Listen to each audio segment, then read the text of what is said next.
ఛత్తీస్గఢ్ సరిహద్దులోని సుక్మా జిల్లాలో మరోసారి high tension మొదలైంది. పోలీసులు మావోయిస్టుల మధ్య ఎదురుకాల్పులు జరుగుతున్నాయి. మావోయిస్టు అగ్రనేత ఉన్నారన్న సమాచారంతో పోలీసులు ముమ్మర కూంబింగ్ చేపట్టారు. ఈ క్రమంలో పోలీసులు మావోయిస్టుల మధ్య కాల్పులు జరుగుతున్నాయి. ఈ కాల్పుల్లో పలువురు మావోయిస్టులు గాయపడ్డారు.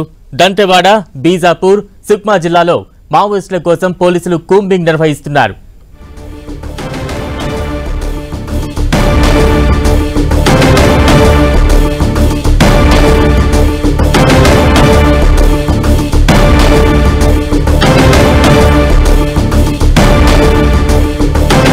ఛత్తీస్గఢ్ సరిహద్దులోని సుక్మా జిల్లాలో మరోసారి హై టెన్షన్ మొదలైంది. ఎదురు కాల్పులకు సంబంధించి మరింత అప్డేట్స్ మా ప్రతినిధి సైదులు అందిస్తారు. సైదులు బలరాం, ఛత్తీస్గఢ్ బీజాపూర్ దంతెవాడ సరిహద్దు ప్రాంతాల్లో మావోయిస్టులకు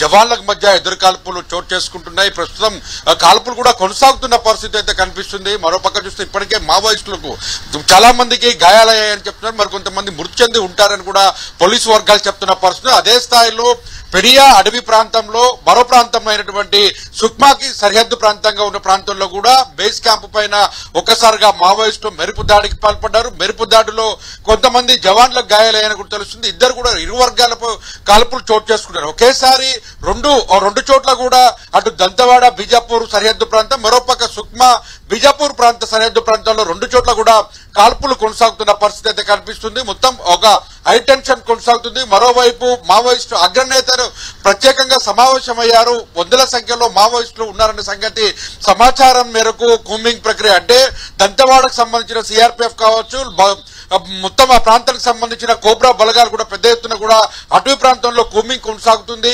కాల్పులు కొనసాగుతున్న పరిస్థితి అయితే కనిపిస్తుంది. అధికారికంగా ఇంకా అటు పోలీసులు నిర్ధారించాల్సింది ఎంతమంది మావోయిస్టులు మృతి చెందారు లేదా జవాన్లు ఎంతమంది మృతి చెంది ఉంటారన్నది కూడా మరికొద్ది సేపట్లో తెలిసే అవకాశాలు అయితే కనిపిస్తున్నాయి. మొత్తంగా ఇటీవల కాలంలో చూసుకున్నట్లయితే మావోయిస్టులు ప్రతిరోజు కూంబింగ్ ప్రక్రియ వేగవంతం చేస్తుండటంతో మావోయిస్టు స్థావరాలను వదిలి జవాన్లు మొత్తం కూడా అటవీ ప్రాంతాలకు చొచ్చుకొని వస్తున్న పరిస్థితి కనిపిస్తుంది.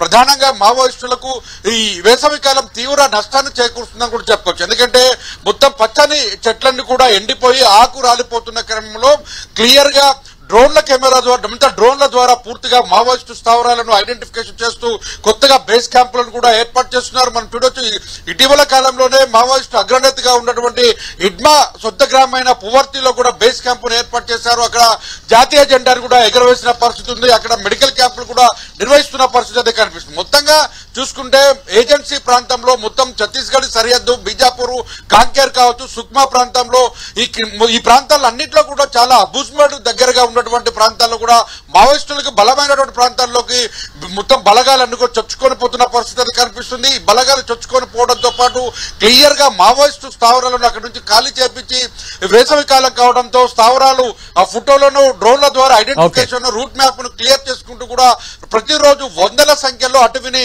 జల్లెడ పడుతున్న పరిస్థితి కనిపిస్తుంది. మనం ఇటీవల కాలంలో పెద్ద ఎత్తున కూడా పోలీసులు కూంబింగ్ ప్రక్రియ అంటే కేంద్ర హోంమంత్రి చేసిన ప్రకటన చూసుకున్నట్లయితే ఉగ్రవాదాన్ని అటు మావోయిస్టులను అంతం చేస్తామని చేసిన ప్రకటన నేపథ్యంలో కూడా మావోయిస్టుల ప్రక్రియ కొనసాగుతుందని చెప్పుకోవచ్చు. మరికొద్ది సేపట్లో పూర్తి వివరాలు వెల్లడే అవకాశాలు కనిపిస్తున్నాయి. Balaram, right, thank you Saidulu.